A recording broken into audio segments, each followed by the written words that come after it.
വേദിയിലും സദസ്സിലും ഇരിക്കുന്ന എല്ലാവർക്കും നമസ്കാരം.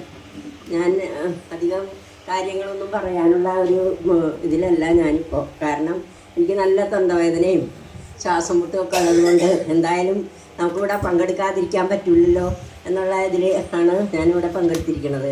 പക്ഷേ സംസാരിക്കാനുള്ളൊരു ഇതില്ല. അനിൽ വിളിച്ചു പറഞ്ഞതൊക്കെ ശരിയാണ്. ഞാനിവിടെ കാസർഗോഡ് മുതൽ കന്യാകുമാരി വരെ എന്ന് പറഞ്ഞ പോലെ ധാരാളം ഒരു 8-10 സ്കൂളിൽ വർക്ക് ചെയ്തിട്ടുണ്ട്. PSC കിട്ടി പോയത് കാസർഗോഡേക്കാണ്. അതിനു മുൻപ് തന്നെ ഇവിടെ നമ്മുടെ എറണാകുളം, ഇടുക്കി, കോട്ടയം മുതലായ 3-4 സ്കൂളിൽ വർക്ക് ചെയ്തിട്ടാണ് അങ്ങോട്ട് പോയത്. അത് PSC കിട്ടിയത് കൊണ്ട് നമുക്ക് പോകാതിരിക്കാനും പറ്റില്ലല്ലോ. അങ്ങനെ അന്ന് അവിടെ ഒരു 14 വർഷത്തോളം അവിടെ കഴിച്ചു കൂട്ടിയതിന് ശേഷമാണ് ഇങ്ങോട്ട് ഈ കുറുമശ്ശേരിയിലേക്ക് വരുന്നത്. അപ്പോൾ നമുക്ക് അധ്യാപനം എന്നതൊരു നല്ല കലയാണ്. എനിക്കത് ഭയങ്കര താല്പര്യവും ഇഷ്ടമുള്ളൊരു സബ്ജക്റ്റാണ്. അധ്യാപനം എന്ന് പറഞ്ഞാൽ അധ്യാപിക ആകാൻ പറ്റിയ ഇത് തന്നെ എനിക്ക് വലിയ മഹത്തായൊരു ഇതായിട്ട് ഞാൻ കാണുകയാണ്. വളരെ തൃപ്തിയുള്ളൊരു ജോലിയാണത് അധ്യാപനം എന്ന് പറഞ്ഞാൽ. നമുക്ക് നമ്മുടെ കുട്ടികളെ ഏതെല്ലാം രീതിയിലൊരു അധ്യാപകൻ്റെ കയ്യിലേക്ക് പലതരം സ്വഭാവമുള്ള കുട്ടികളെ എത്തിക്കഴിഞ്ഞാൽ അവനെ വാർത്തെടുക്കാനായിട്ട് ആ അധ്യാപികയ്ക്ക് അല്ലെങ്കിൽ അധ്യാപകന് സാധിക്കും. അവൻ്റെ കഴിവുകളെ മനസ്സിലാക്കി വീട്ടിലുള്ള ആ സാഹചര്യത്തിൽ നിന്ന് വരുന്ന കുട്ടികളെ മനസ്സിലാക്കി അവനെ തിരിച്ചുവിടാനുള്ളൊരു പ്രധാന കഴിവ് ആ അധ്യാപകർക്കുണ്ട്. അതിപ്പോൾ അതിൻ്റെ എല്ലാം ആ അവസരങ്ങളെല്ലാം നഷ്ടപ്പെട്ടുകൊണ്ടിരിക്കുന്നു എന്ന് മാത്രമേ ഉള്ളൂ. പക്ഷേ നല്ല ഒരു അധ്യാപകന് ആ കുട്ടിയെ അതിനെ നല്ലോണം മനസ്സിലാക്കി അവനെ എവിടെ വരെ എത്തിക്കാൻ ആ അധ്യാപകർക്ക് കഴിയും.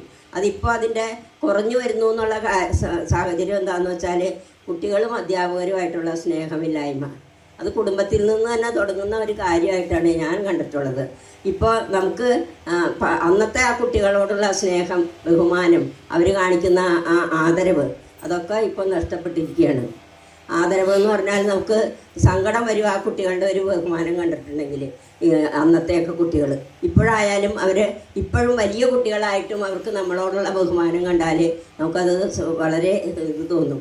ഇപ്പോഴും കുറുമശ്ശേരിയിലാണ് ഞാൻ കൂടുതൽ വർഷം 16 വർഷത്തോളം കുറുമശ്ശേരിയിൽ വർക്ക് ചെയ്തു.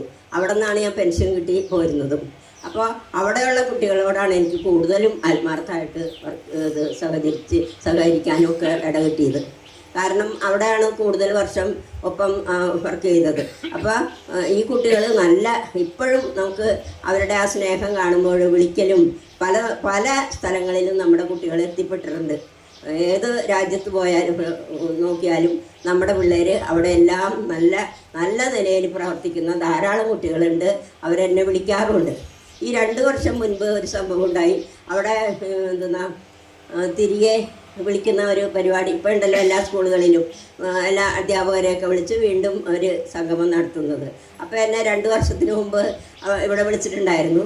അപ്പോൾ എനിക്ക് അന്ന് അവിടെ എല്ലാ അധ്യാപകരെയും അവരെ പഠിപ്പിച്ച 7ാം ക്ലാസ്സിൽ നമ്മളെ പഠിപ്പിച്ച 7ാം ക്ലാസ്സിൽ പഠിപ്പിച്ച ആ കുട്ടികളെല്ലാവരും പഠിച്ച കുട്ടികളൊക്കെ ഉണ്ടായിരുന്നു. അവിടെ പഠിപ്പിച്ച ടീച്ചേഴ്സിനെയൊക്കെ വിളിച്ചിട്ടുണ്ട്. 3 മണിക്ക് അവിടെ എത്തണം.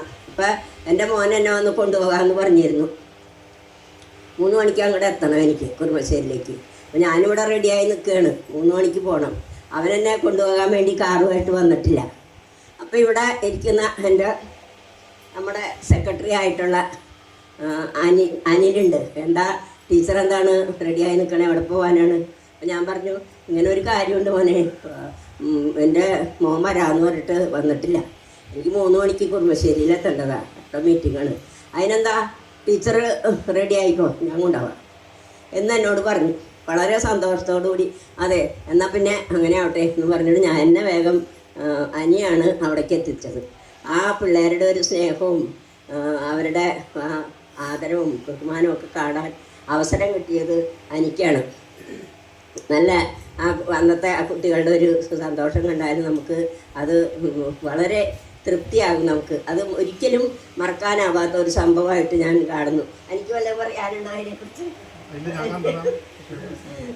അത് അനിയാണെന്ന്. അപ്പോൾ ഞാനെന്ത് പറഞ്ഞു എന്നറിയോ, ഇതെൻ്റെ മോനാണ് എന്നെ കൊണ്ടുവന്നേക്കണേ. അപ്പോൾ അന്ന് പിള്ളേരൊക്കെ സ്കൂളിൽ വന്നിട്ടുള്ളതാണ്, ചെറുതായിരിക്കുന്ന അവരൊക്കെ അന്ന് ചെറുതാണ്. അവരെ കണ്ടിട്ട് ആർക്കും മനസ്സിലായില്ല. ഞാൻ പറഞ്ഞു, ആരാ വന്നേക്കണേ? എൻ്റെ മോനാണിത്, ഇളയ മോൻ രാജേഷ്.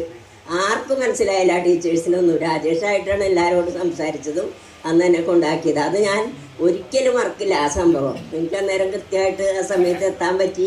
അത് അനി എന്നെ അന്നേരം കൊണ്ടുപോയതുകൊണ്ട് ആ സമയത്തിന് പോയി വരാൻ പറ്റി. ആ കുട്ടികളുടെ സന്തോഷവും സ്നേഹവും എന്നെ കാര്യം നിന്ന് ഇറങ്ങിയിട്ട് എനിക്ക് നടന്നു പോകാൻ പറ്റില്ല. പിള്ളേരെല്ലാവരും കൂടി പൊക്കിയാണ് എന്നെ അങ്ങോട്ട് എടുത്തുകൊണ്ട് പോകുന്നത്. അപ്പോൾ ഞാൻ പറഞ്ഞു, മോനെ അന്നത്തെ ടീച്ചറല്ല കേട്ടോ ഇന്ന്, ഇപ്പം എനിക്ക് ഒട്ടും നടക്കാനും ഒന്നും പറ്റുന്നില്ല, എന്നാലും സാറില്ല, ഞങ്ങൾ ടീച്ചറിനെ പൊക്കി എടുത്തുകൊണ്ട് പോകും എന്ന് പറഞ്ഞുകൊണ്ടുള്ള ആ പിള്ളേരുടെ ആ സന്തോഷമൊക്കെ കണ്ടാലും നമ്മൾ ഏതാണ്ട് സ്വർഗത്തിലെത്തിയ പോലെ ആണ്. അതിപ്പോഴും നമുക്ക് ആ സംഭവം മറക്കാൻ പറ്റില്ല. അതിലെനിക്ക് അനിയോടും ഒരു പ്രത്യേക ഒരു ഇത് ഞാനിപ്പോഴും കാത്തു സൂക്ഷിക്കുന്നു. ഞാൻ ഒരിക്കലും ആ സംഭവം മറക്കില്ല. അപ്പോൾ എവിടെ ചെന്നാലും നമുക്ക് ഈ നമ്മൾ പഠിപ്പിച്ച കുട്ടികളുണ്ടാകും, ഏത് ഇതിൽ ചെന്നാലും. അങ്ങനെയാണ് ഇത്. ഇപ്പോൾ ഉള്ള കുട്ടികൾക്ക് ഇപ്പോൾ പറഞ്ഞില്ല, അന്ന് വടിയൊന്നും വേണ്ട, അല്ലാതെ തന്നെ നമുക്ക് പറഞ്ഞാൽ അനുസരിക്കുന്ന കുട്ടികളാണ്. ഇപ്പോൾ പറയണേ വടി വീണ്ടും എടുക്കണം എന്നാണ് ഇപ്പോൾ നമ്മൾ കാണാറില്ലേ പത്രത്തിലും ഇതിലൊക്കെ. വീണ്ടും വടിയെടുക്കേണ്ടി വരും അധ്യാപകർക്ക് എന്ന്. അതിനും കുറ്റമാണ്. ഇപ്പോൾ അധികമൊന്നും പറഞ്ഞു കൊടുക്കാൻ പാടില്ല, അവരെ ശാസിക്കാൻ പാടില്ല, ശിക്ഷിക്കാൻ പാടില്ല എന്നൊക്കെ ഉള്ളൊരു നിയമമാണ് വന്നിരിക്കണേ. വടിയെടുത്ത് പഠിപ്പിച്ചതിൻ്റെ ഗുണങ്ങളൊക്കെ ചിലർക്കൊക്കെ ഇപ്പോൾ ഇപ്പോഴും നല്ല പിള്ളേർക്ക് നല്ല ഇത് കിട്ടിയിട്ടുണ്ട്. ചില അധ്യാപകർ നല്ല അടി കൊടുക്കും. എനിക്കങ്ങനെ ഒരുപാട് അടിക്കേണ്ടി ഒന്നും വന്നിട്ടില്ല. കുട്ടികൾ നല്ല അനുസരണയും നല്ല ഇതായിട്ടുള്ള കുട്ടികളായിരുന്നു. അതെനിക്ക് നമുക്ക് വളരെ ഒരു ഇത് കിട്ടിയിട്ടുണ്ട്. ഒരു സാറ്റിസ്ഫാക്ഷനാണ് അതൊക്കെ. പിന്നെ കൂടുതലൊന്നും പറയണില്ല, എനിക്ക് എൻ്റെ തൊണ്ടയും ഇതൊന്നും ശരിയാവണില്ല, അതുകൊണ്ട് അധികമൊന്നും പറയണില്ല. ഇത്രയൊക്കെ പറയാനുള്ളൂ. പിന്നെ എല്ലാവരും കേട്ടിരുന്നതിന് സന്തോഷം.